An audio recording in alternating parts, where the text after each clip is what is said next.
Hello and welcome to the No Balls Podcast. I'm your host, Patrick McDonald, with me co-host Sheldon Kaufman.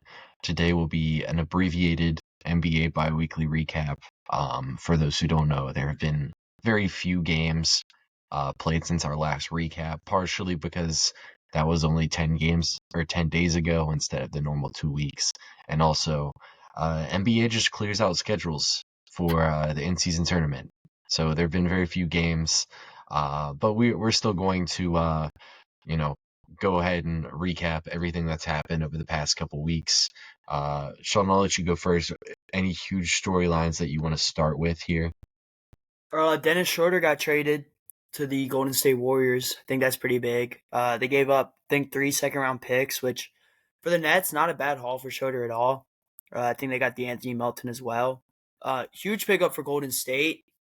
It did not end up helping them in their last game, which I'm going to talk about later in the episode. But um, yeah, I think it's a really big pickup. Schroeder's been balling out for the Nets this year, and it gives someone that can handle the ball and take the offensive pressure away from Steph a little bit. Yeah, it should hopefully really help them. Pajemski's had a rough season. I don't want to look back at my breakout picks. I don't know if any of them have I taken think a I'm playing step on like forward. one. Uh, I don't think any of mine have taken a step forward. Pajemski struggled, so they really needed another ball handler. Even if Pajemski did take a step forward, it wasn't really his primary skill as a ball handler. Schroeder's a great playmaker and decision maker. He's a 10-year NBA guard.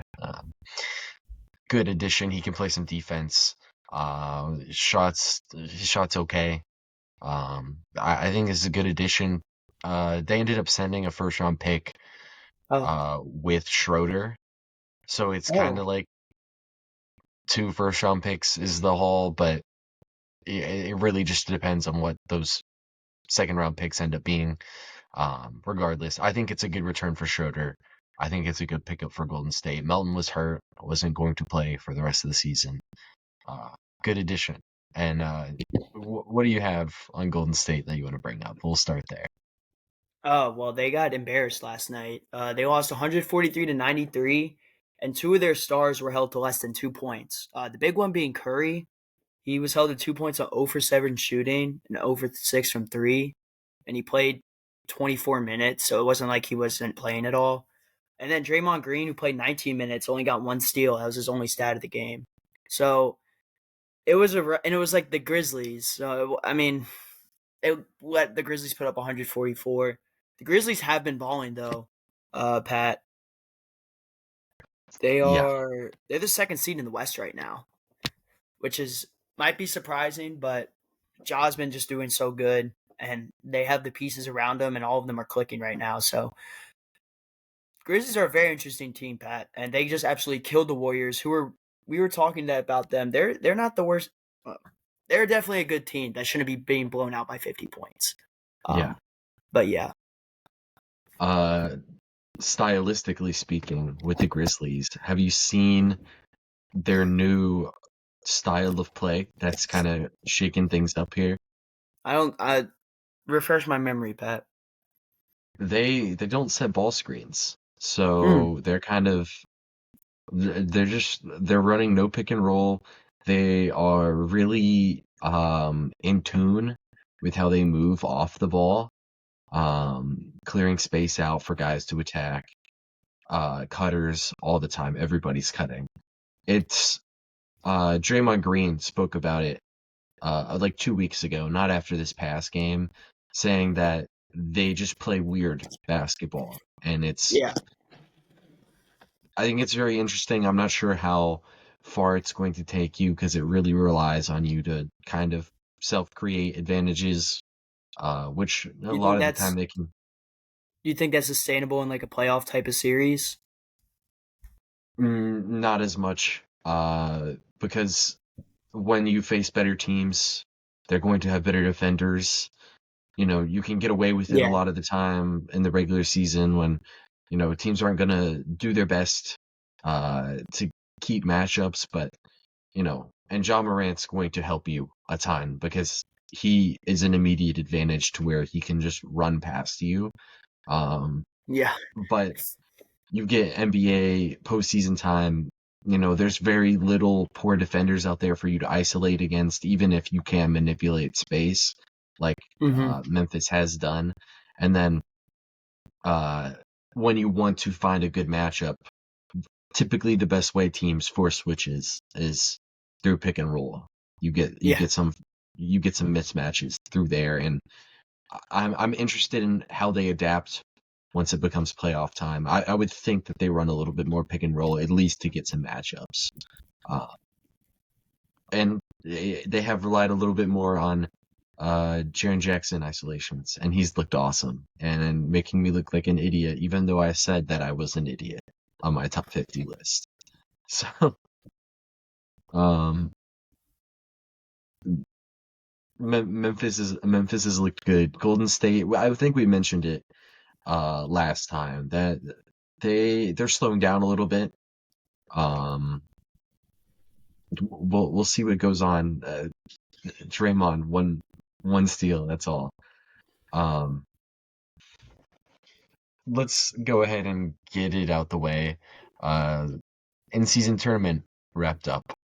Uh, the victor being the Milwaukee Bucks. The headliner being Darvin Ham is now 14-0 Yes, in sir. the Yes, in-season sir. tournament.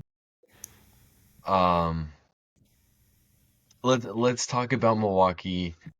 I'll let you get the floor here to start on Milwaukee because you're a little more high on them than I am.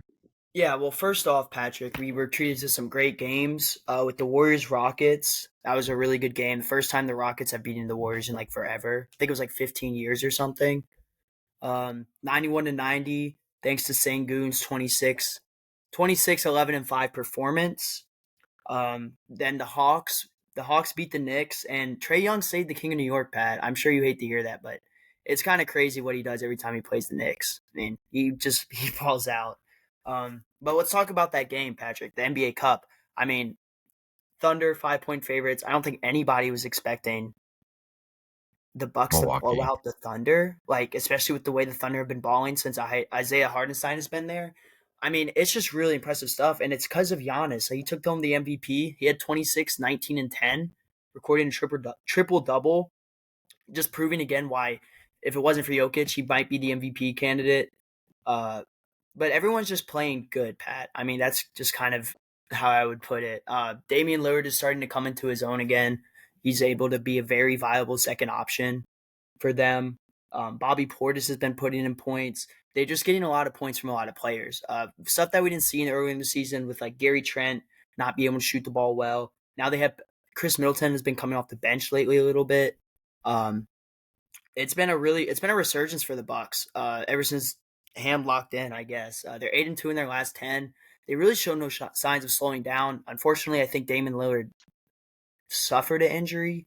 He at least is out tonight. Um, but yeah, this Bucks team might be able to crawl its way back to the top four uh, seed by the end of the year. Yeah, for context, currently they stand as the 5 seed, a game behind Orlando. So it is very likely that they could crawl their way back there like in 3 days. Because Orlando has now lost Jalen Suggs as well. Wow, Um, I missed that. Dang. it happened last night when he got ruled out. Um, Milwaukee for me, it's like the start of the season, nobody could shoot the ball, and you're like, this won't stand. And then for the past like 2 weeks, everybody's regressed to the mean yeah, all at once. So what that means is they were shooting 20% before, and you want them to stabilize at 35%. Now, instead of just shooting 35%, which is what a lot of the guys are, like, and this isn't uh like exactly what happened, but a rough way of saying instead of shooting 35%, now they all shoot 50% and they equal out at 35%, and everybody's hot at once. Trent Jr.'s gotten it together. Torian Prince, I think, leads the league in 3-point percentage right yeah, I now. saw that. I knew I saw a Torian Prince top of the 3-point category. I didn't know what like actual category it was, but that's so funny. hmm Middleton comes back. I think it's no coincidence that play has stabilized for them, specifically on offense. Although their defense has been really great too the past couple weeks. Middleton really helps them offensively, gives them another playmaker, initiator, who can also go and score for himself.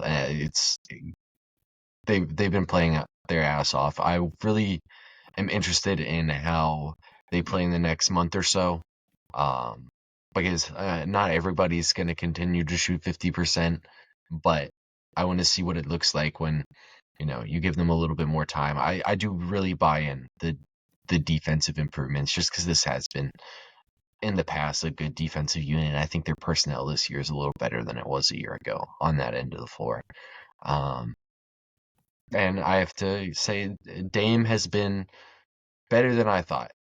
Although he still hasn't been Portland Damian Lillard. He's been like slightly better than first year Milwaukee Damian Lillard, if I had to give a rough estimate. So, uh, you go ahead here. Uh, what do you have next? Yeah, Pat, this is another kind of, I guess, question slash topic to bring up. How worried are you about the Minnesota Timberwolves offense? Because as of yesterday, they're ranked 23rd in offensive rating in the league, and yesterday they got absolutely just bullied by the Knicks. It seemed like. I mean, Miles Bridges had what was it, 30, 27, damn near. I think Cat went for 30 plus. And the Timberwolves just couldn't score. It felt like. I mean, they just got killed. I are you worried about this? Because obviously they're a really good defensive team, but they can't score. Mhm. I think more importantly with the game last night, Karl Anthony Towns was I think 10 for 12. Like really good. I think they Bridges didn't feel like he missed many shots. No, Um, what would happen is the Knicks I think shot a season high for them from three against Minnesota, so I'm not too worried about the defense. You know, it you're feel not like worried the about only the time. offense. I'm talking about the offense. Yeah. I'll Okay. get to the offense because I have a Oh, little okay. bit more on the offense. Oh, I thought. Yeah, Um, yeah. it felt like the only time they could get stops was when they basically forced up grenades, which are just last second shot attempts. And then even so, they struggled to rebound the ball, which should not be the case. If you have Rudy Gobert and Julius Randle out there, that's probably just a bad game. You get some bad bounces, that'll happen. Um, Josh Hart wasn't even playing, and the Knicks had all that rebounding. It's crazy. Um, His Precious Achua is just a true four. he, and unfortunately, he is a true four, and he's not a center.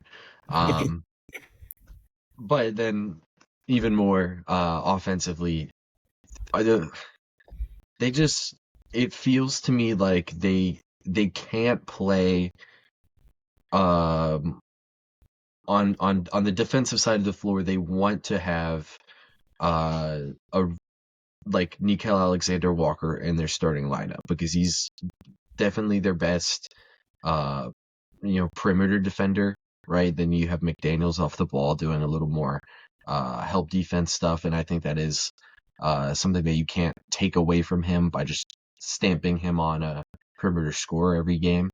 Um, so I think on that side of the floor they want to have Nickel out there, but then if they do that, then you have to bench Mike Conley, and they don't have a true point guard out there. DiVincenzo really isn't an in-between guy as much as you would hope that he is. He's probably more similar to Conley, except he's just not as great of a passer. So on the offensive side of the floor, I'm really concerned about their playmaking because it feels like the only guys who can really generate pressure on the rim are Julius Randle and Anthony Edwards. And I have questions about both of them as decision makers and passers. Um, when your two best offensive players, neither of them can pass the ball, it makes it a lot harder to create offense out there, especially efficiently. It comes down to shot making. I think last night Edwards had like 6 points at the half. Wasn't even getting shots up. He was quiet. Um, 23rd offensive rating. Like last season, they were 16th, no higher than. They get worse bringing in Randall for Towns.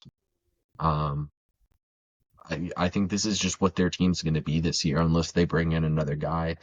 And I don't want to hear anybody saying that Rob Dillingham needs to play more because he's not a solution to their offense. He can't pass either. Um, that's how I Yeah, feel about their offense. I'll let you yeah. go ahead on the Well, I just offense. think that I have a huge concern for them right now is just Mike Conley and that your starting point guard. He just hasn't produced like he has in the past. He's at 8 point something points per game. He's only averaging 4 assists as a starting point guard on this Minnesota team with Anthony Edwards and Julius Randle. I feel like guys that you can get the ball to in easy situations. I think Minnesota, before they fix anything, like you said, they have to fix their point guard problem. And it might, I don't know. I think Mike Conley's just a huge sore spot for the Timberwolves right now and is not helping them at all. Mhm. Mike Conley, just can't get to the rim anymore, and when you can't get to the rim anymore, like there's significantly less playmaking opportunities for you. And there are guys who can get to the rim aren't the best decision makers. So that's why they're in the position they are. They just need another guy out there. Randall he's had a bounce back season, 3-point shooting wise, like percentage wise, but He teams stroked like 4 of them to start the game. I was like, okay, Randall. uh-huh. But the thing is, teams don't play him out there. Like Yeah, that's the big difference. You're not spaced, so it's just like he needs to hit those shots. Like he really needs to, because teams just still don't guard him out there. Like Towns definitely deserve or earned that attention from defenses, even last year in Minnesota. yeah. So I think we'll see. They need to figure something out at the point guard position, I think, and then they've extended Naz Reid already. I think Nico Alexander Walker's an awesome player for them and somebody they need to work on an extension for. Um, I, so I, I'll see what they do at the I deadline feel like before I I feel like every time. Sorry, go ahead. what were you saying? Uh, I just I said I want to see what they do at the deadline before I totally write them off, but they need to do something at the point guard position because right now it feels like if they start Conley, they are not really where they want to be defensively. Because then you're asking a lot out of either Edwards or Randall to do something defensively, which You're not neither of them really do anything on defense. Like sure as hell not going to get that from Randall. I'll tell you that. they are both all NBA first team of when they really lock in, they can Him play and defense, Jimmy. but then they don't lock in ever. Like neither of them really play that much defense. Um, that's how I feel about that. And then yeah, if they have Nickel Alexander Walker out there, I don't know if their playmaking is going to be good enough. If he's in the starting lineup, like their offense is going to just look even worse. Um, we'll see. I really thought Joe Ingles was going to do it for them, but he's not playing for them. So What are you going to do? I guess not play Joe Ingles. Next up here. Let's see. You got anything or? Uh, can we talk about Atlanta? Because you mentioned it. Yeah, I let's talk think about Atlanta. I really think they're awesome. It was the Knicks Hawks game was crazy game, and I think we typically text a good bit while we're watching games to each other. Uh, I think the only thing I sent you that day was Dyson Daniels is fucking awesome. Yeah, yeah, He's crazy. I think he's the best perimeter defender in the league. And it's not even just like he racks up steals and blocks. Like he just like he gets after it. And like there's nobody who I see give people more fits, at least guard wise, than Dyson Daniels on a night to night basis. yeah. I saw him. Since we're talking about the Hawks last night against the Spurs, I don't know if you caught that game. A Crazy little bit. game. I texted Yeah. you. I was texting you about Overtime. Wemby. Like that was just crazy. But I saw him fight through like two. Like the double screen. Like they set a screen here, and the next guy sets a screen. I saw Dyson Yeah. Daniels fight through two of them, and then still pick up Chris Paul or Stephon Castle. it was. I mean, it was just. I've never seen someone care so much. Like I've never seen someone fight through two screens and then still guard him, not in a playoff game. So I mean, he's balling. Clint Capella's really good, been doing good for them as a lob threat for Trae Young. Um, they've been getting really good production from Zachary Ricochet, Jalen Johnson. Um, a lot of these guys have been just balling. Krejcik. They have a deep bench, Pat. They're able to go deep. They're able to let Trae Young rest. And I don't even think Trae Young's been at his best this year, Patrick. I'm not gonna lie. I feel like he like offensively at least, which is really his whole game. But I feel like he could be doing a lot more scoring. I think he's been having a little bit too much turnovers that he could cut down on a little bit. And he's still one of the best point guards in the league. And he's still been balling, and he still has his Hawks team in a really good spot. Um, they're a legit team. They could be a legit team this year. Something that I definitely did not think, but something you knew. So props to you, Mhm. Pat, on getting that right. Because I would never think, like in a million years, that the Hawks this year would be a like a real team. Like you cannot like they have a chance against a lot of good teams this year. We Mhm. saw it with the Knicks game, like you said. So it's really Yeah. interesting to see what they've been doing. I think that they might add some. They could add some a little bit more. Maybe train Clint Capella away, letting Kongwu actually take over as starting center. Who knows what they'll do? That could be interesting because I think a couple teams have been calling about Clint Capella. But yeah, also in that game, real quick, Wemby had 42 and 4 blocks. He had 7 3-pointers. Um, and he was literally and he freaking did the throw off the back step through dunk over Keldon Johnson, who thought the dunk was for him. I was like, oh, what like it was one of the craziest things I've ever seen. Um, yeah, Wemby's an alien. I saw it. I unfortunately haven't watched a lot of Spurs games. This is the one I watched. He's a legit alien. Like it's insane what he was doing. Mhm. Two things because I do want to touch on both of those teams a little bit more. You mentioned Capella and Akonwu specifically. I think Akonwu might be the best player in the league at the Gortat screen. Um, it happened a ton against the Knicks, and like you go back and you watch like other games with Atlanta, like he just seals dudes in the paint when another guy's driving. It opens up lanes really well. It helps you space the floor a ton. I think Akamwu's I I think he's better than Capella at this point in their careers. Um, That's why they should trade Capella. Get some. yeah, trade that bigger contract to get other good big contracts in the team. I think that's obvious. We did it in our episode. Um, I think that is a good avenue for them to take. And then San Antonio, they're currently in a just outside of a play-in spot. They're the 11th seed, but they're above 500. A couple games out of like Denver, even at the 6th seed. Mm-hmm. Um, let's see, they're one game out of the 6th seed and 1.5 out of the 5 seed, right? So they have as good of a chance as anybody right now. Their lineup with Steph Castle and Chris Paul out there, like I don't know how good of an offensive lineup it is, but the ability to have two guys out there who really facilitate the ball really well out there is something that they just haven't had the past couple years. Steph Castle looks awesome as a playmaker and defender. He plays really hard. We'll see what the scoring game plays out to. And I will not have the rookie ladder this week. We'll because we've had 4 games, but man, Steph Castle is gonna stay on the ladder, assuming he doesn't just have 2 horrible weeks here. Um, Steph Castle's awesome. He's fun to watch. And then Julian Champagne's a good NBA player. Uh, Devin Vassell too. He's been so, hooping for them.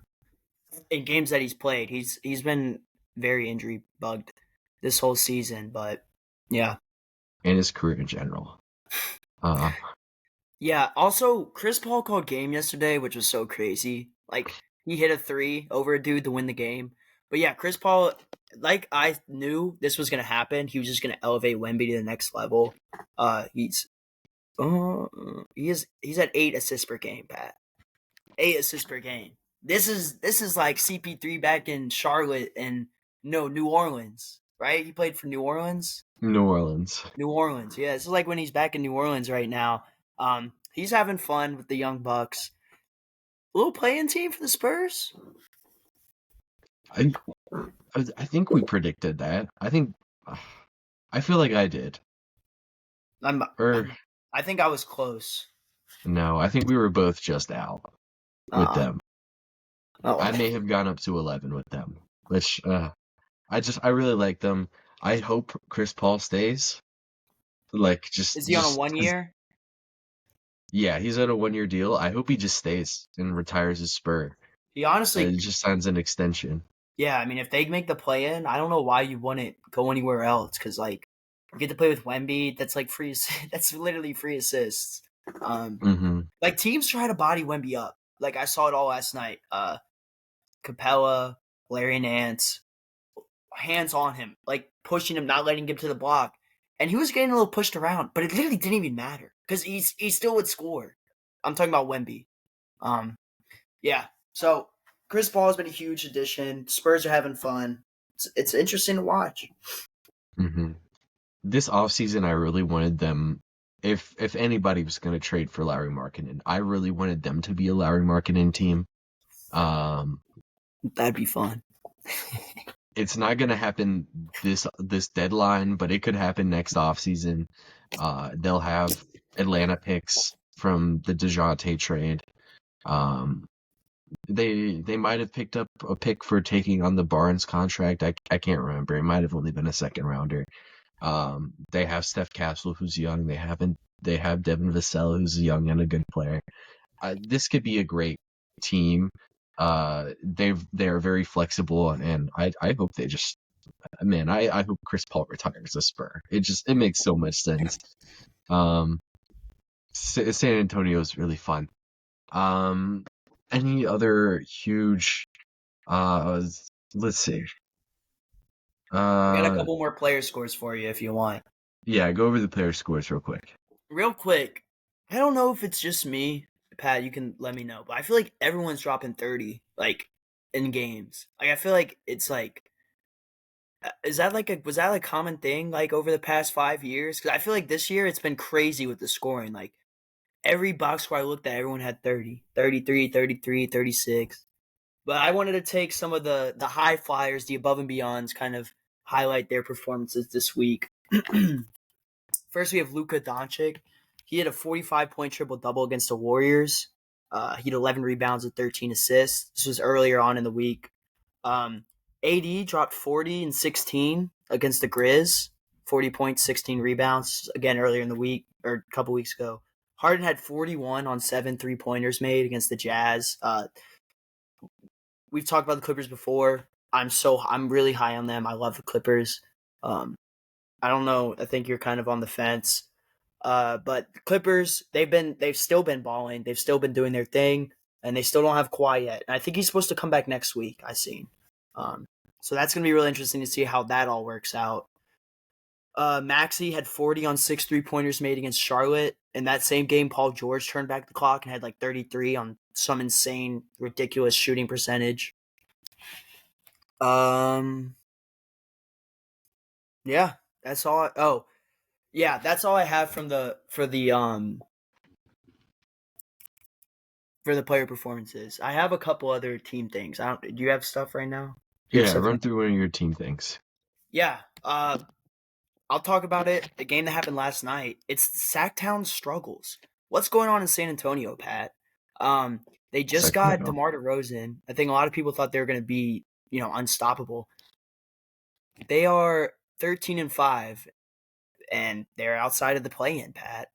I watched the game last night against the Lakers. The Lakers who have been struggling. We've talked about they've been struggling. They dropped 5 of their last 5, or they're 5-5 in their last 10, I believe. The Kings have owned the Lakers recently as well too, and they lost by 13. Uh, Gabe Vincent had 12 points on 80% or 20 points on 80% shooting. It was ridiculous, and they just couldn't get anything done, and that was with having the foul whistle on their side. They've just been dropping games. They've been barely beating teams that are bad. What do you think's going on in Sacramento right now, Patrick? It, some of it feels like a power struggle, right? Adding DeMar DeRozan in there, there's kind of three guys in there who like it's kind of ambiguous who is going to take the last shot. Mm-hmm. Um, that being said, like that should still have you with a really good regular season offense, and that just hasn't been the case. It you know maybe I should have seen this coming before, but historically, DeMar DeRozan teams are better when he's on the bench. Um, the reason I uh, really didn't bring it up is because that wasn't as much of a thing uh, in Chicago. But in those really good Toronto teams, uh, they were always better with DeRozan on the bench. And the Does really that good mean, Chicago real team, quick, can you just clarify? Does that mean coming off the bench or when he would go to the bench? yeah, when DeRozan would go to the bench, Okay, they that's would fine. always be better. Okay. Um, and then on the really good Chicago team a couple years ago that made the playoffs, it was the same thing. Um, I think some of this is DeRozan is obviously a very good player, right? Because he's a great individual scorer, but then around other good players, he doesn't space the floor, he doesn't play defense. It's hard for him to bring value to the table when he's not on the ball. And when he's with better players that need the ball, it's kind of just a snowball that picks up more snow as it goes down the hill. That's how it feels with DeMar DeRozan. Um, and honestly, they could benefit from having, you know, just a 3-and-D wing over DeMar DeRozan in their starting lineup. And uh, I feel like we should have had this one. We were both higher on them. I just thought they would be able to, no matter who's out there, um, create a really good offense. I'll let you talk a little bit more on them Yeah, real the quick. biggest thing I've really seen is that just flat or quite frankly, DeMar can't shoot the ball well enough to be like a threat as a floor spacer. So the way they really use him at is either trying to get ISO mid range pull ups, um, or they will try to like have him like cut in, uh, and go for backdoor cuts. They whenever he tries to go like they already have De'Aaron Fox who can score on his own and take those mid range pull ups and score. So I mean, they're really missing like every time they kick it out to Demar, he's open. He either doesn't shoot it, or misses. It's a real it's a real problem when you just traded for this guy and then he's not really helping your team out in a huge way. Um, and yeah, I think Demar's just more used to having the ball in his hands, and it's just not going to happen in Sacramento. And until he really figures out how to play his role, the Kings are going to continue to struggle. Yeah, and even more on that, like typically, like the way we thought this was going to work is no matter what they did, they were going to have a really good offense because they have three guys who are great drivers of offense. But DeMar DeRozan is like not playing very often when De'Aaron Fox isn't on the floor. DeMar DeRozan has played 800 minutes so far this season. 600 of them have been with De'Aaron Fox. And like I feel like there should be more staggering going on between these two guys, and there's just not. Um, De'Aaron Fox, like as far as like offensive rating wise, getting it pulled up real quick. Go ahead. Um, offensive rating wise, De'Aaron Fox is a 114.8. You add DeMar DeRozan on there, it's a 116.3, but then they're horrible in defense, Yeah. right? Yep. I feel like there should be a lot more staggering going on between these two guys. We'll see if it picks up. You would think that it would. There's enough people in an NBA organization with graphing calculators to figure these things out, but Yeah. I don't know. And then some of it is like, what 3-and-D guards do they have as alternatives? Because their bench wings are Kevin Herter and Keon Malik Ellis. Monk. Like these are their other options. I think they're a team that at the deadline they're certainly going to probably move Kevin Herter for somebody who can play a little bit more defense out there, um, to play more in lineups, I with think DeRozan and with Fox, but not both of them. Um, because fundamentally, like DeMar DeRozan could be your point guard out there. Like I've always had the feeling about him that he wasn't necessarily born like too late because he could go, which is what people typically say because he could just shoot a ton of mid-range jumpers. yeah, Um, but I feel like he could have been born too late, but he could have also been born too early because I feel like if DeMar DeRozan's come in the league right now, he's a point guard. yeah. It didn't happen in 2009. It's not how it worked.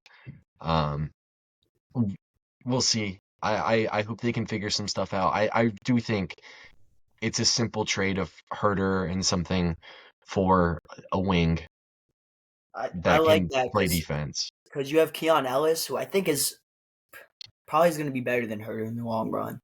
Um, who can he takes like him and Herter switch out, right? I'm not mistaken on this. They play the Yeah. same position. All right, yeah. So I would love that. I think that's what they need to do for sure. Ship Herter off. Hopefully they do it. Because right now it's just a really offensive slanted lineup, and they don't really fit together No. a lot of the time. So it won't necessarily be a great playoff team just because your starters play more in the playoffs, so you need them to be able to play well together. But in the regular season, you can get away with having guys who don't play well together because you can guarantee, hey, every minute of the game we'll have one of DeMar DeRozan and De'Aaron Fox on the floor. And I think separating those two guys really helps. Not because they're a horrible fit offensively, because they're good enough offensively to just power a good offense, but defensively it really hurts you because you have two guys who are just kind of hiding, and then Sabonis is like not a great, like he's not a clean up everything rim protector. He's a guy who, he'll get in the way and he'll secure rebounds. Yeah, he'll get the rebound for you. That's about it. Yeah. I And don't then think their they're very backup is the balanced. same way with Len. Alex Len. Yeah. Do you have any other team stuff? I'm all out. Okay. This is where we get to. Did you do ladder for this week, or are we gonna push that I back? did, but yeah, I did. Are there any changes? Yeah. Okay, go through it then, since there are changes. All right. So, looked over the list a little bit. Watched the games over the past couple weeks. We're starting the list off at number 5, Jason Tatum. He made it over. I'll go ahead and tell you who I have at 6 too. He made it over Anthony Davis. He pushed it. Anthony Davis got pushed out of the MVP ladder this week. I took Tatum over Davis because I like that I think that he's scoring more and assisting more. He's also a more effective 3-point shooter and free throw shooter, and he has also a couple other stats that go his way, go in favor of his way. He's been balling out for the Celtics this year. No reason he should not be a top 5 MVP candidate. At number 4, we have the newcomer, and this guy I talked about a little bit last week. He's just been coming in and going crazy. That's Luka Doncic. I put him over Tatum because I like that he's scoring more. He's doing the triple double stuff a lot better. He weirdly has a lot of steals per game, even though he's not a great defender, not known as a great defender. But yeah, Luka's been hooping lately, and he's hooped his way back into the MVP conversation in my eyes. And this is where I think the 1-2-3 isn't going to change too much for the foreseeable future, and is pretty solid and hard to argue, in my opinion. You might want to say 3's over 2, but at 3, I'm going to have Shea Gilgeous-Alexander. I put him over Luka because he just has better stats, quite frankly, to put it. And also in the one game they played against, Shai outperformed him. Shai's been doing really good, scoring the ball wise. He's a great defender. He's very efficient as a shooter. That's why I think he's the 3rd MVP candidate. And at 2, we have the Greek Freak. I don't know if I have to talk about it too much on why, but he's literally been going insane. He's the only reason the Bucks are he's been carrying the Bucks to the 5 seed. He has better stats than Shea, and he's really the only threat in my eyes to Jokic, and that's who I have at number 1 because he's dropping triple doubles. He's dropping 30-point triple doubles. It seems near every night. So that's the top 5: Luka, Giannis, Shea, or Jokic, Giannis, Shea, Luka, and Jason Tatum. Yeah, I think that's how I would have filled it out. Uh, I feel like this has been, I mean, I maybe stay as one of the only people who supports Jason Tatum nowadays, and I feel like his game has just fundamentally gotten better every season of his career. It feels like he just looks like such a more sound decision maker than he was a couple seasons ago in the Warriors finals, where he just got picked apart. Um, just the Jason Tatum shout out. Yeah, Lucas played his ass off. Dallas has gone on a heater as of late. Really turned their season around early on. Um, I have just one player question to ask you because I know that he doesn't have the numbers, but I know the voting, how the voting typically works. Donovan Mitchell's going to probably be a top 5 MVP candidate, All right. but I think I agree with how you have it. Like that's how I would vote. Yeah. Um, I figured we would shout him out because he's the best player on the best team and he's got great stats. I I think we can fundamentally say that a lot of these guys are better candidates, especially because like Tatum's putting up better stats. He's a better defender. Uh, his team is basically just as good. I think they might even be 1 game behind Cleveland, 2 games. Still, that's just a Donovan Mitchell shout out. Um, do you have any other short things before we get into a couple updates? Nothing on nothing. Nothing off the Okay, top of my head. yeah. So since this was going to be a shorter one, we have a couple more uh kind of housework things to do. We're gonna update on the fantasy basketball league that we are in. For those who didn't watch the shorter video on it, even though that is one of our better performing videos, um, the whoever loses this league between the two of us is doing a G League tryout, and it's not gonna go well. Update on that. Um, Currently, as we stand, it's week 7 in fantasy basketball. No, I lied. 9 of fantasy basketball. My team stands at 6-2. Sheldon stands at 5-3. We are the 2-1 seeds in our league. Um, Points for, I think we are the 2 top teams. Um, we are we're rolling to say the least. My strategy of picking up injured players whenever they get hurt has helped me, except the fact that my injured players don't play very often, like Zion, Embiid, Paolo. They haven't played much for me, but I do have them, and I've pieced together regular season success to where I like my chances once I get into the playoffs. Um, Sheldon, do you want the brief second on your team? Yeah. So I've been carried by like a weird group of centers. For some reason Zubac is like a top 10 center. Picked up Porzingis, someone dropped him. Like that was huge for me. He's came in and he's like averaging 40 a game. I've got a couple good guards. Picked up some pieces here and there. Got I picked up Zach LaVine recently, actually. Someone dropped Zach LaVine, so fantasy goat right there. I've had some struggles, 3 losses, but we're hoping to get it back. Yeah. I have Kawhi Leonard. I'm waiting for Kawhi to come back. I think that could be a pretty big piece for me. Uh, and hopefully my boy Zubac, Peyton Pritchard keeps balling. I picked up Peyton Pritchard. He's been going crazy. Uh, Trae Young and Kyrie, both top 10 fantasy scorers for guards. So, yeah, I guess my only complaint is that Miles Turner is like super, super like streaky. It's annoying. Mm-hmm. But besides that, I'm pretty happy with the team. really not much to complain about except for a couple bad losses. Yeah. If you want to know who dropped Porzingis, it was me. I dropped him to pick up Embiid.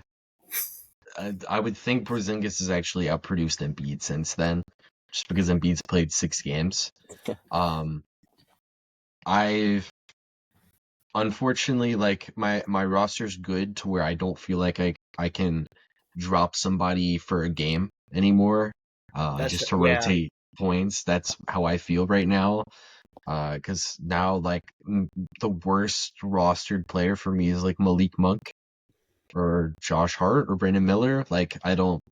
It's really hard for me to pick a guy to be rotating in and out with the waiver wire. So I'll see how I figure that one out. But I like how the team's looking.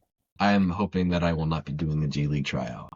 For people, just to gauge our ability at basketball, we played IRL basketball a couple days ago. We went to an outdoor court, an outdoor not double rim court. Very rare. I don't know where we found this. I don't know what Shout we out Hampton did. Park. We were blessed. Um, Overall, we played 2 games. We were 1-1 with a 0 point differential against each other in 1v1 games. The The score for biggest both issue teams. is for sure going to be the cardio and stamina. Oh yeah. Uh for those who don't know, we didn't play high school basketball, but we played basketball all throughout high school. And then you get to college and then you're not playing basketball at the time. And then yeah, you start to feel it after the first like 6 points. Um, so if I'm that's gonna be a part of my training routine. Because I feel like I've Get got the some jump. get some runs up the hills. Yeah, I feel like I've got the jump shot better now. Oh. Than it was a year ago, I Oh would yeah, say. for sure. Yeah. I've definitely improved, but like nothing too crazy. All right. The Capital Last City note. Go Go though are gonna be looking nice next year once I get added. That's Yes, all I sir. know. All right. Last note that we have. This is for next week's episode, um, which will be us doing an expansion draft. That being said, we have to pick which players are going to be protected for each team. So that's what we're going to do here for the last exercise here. Um, I guess we're going team by team. Um, Starting with the Hawks. uh, yeah, yeah. Do you have rosters? Let's see. We can pull up rosters. I Um, have roster. You want me to share screen? yeah, share screen. That's a great idea. Professional podcasting.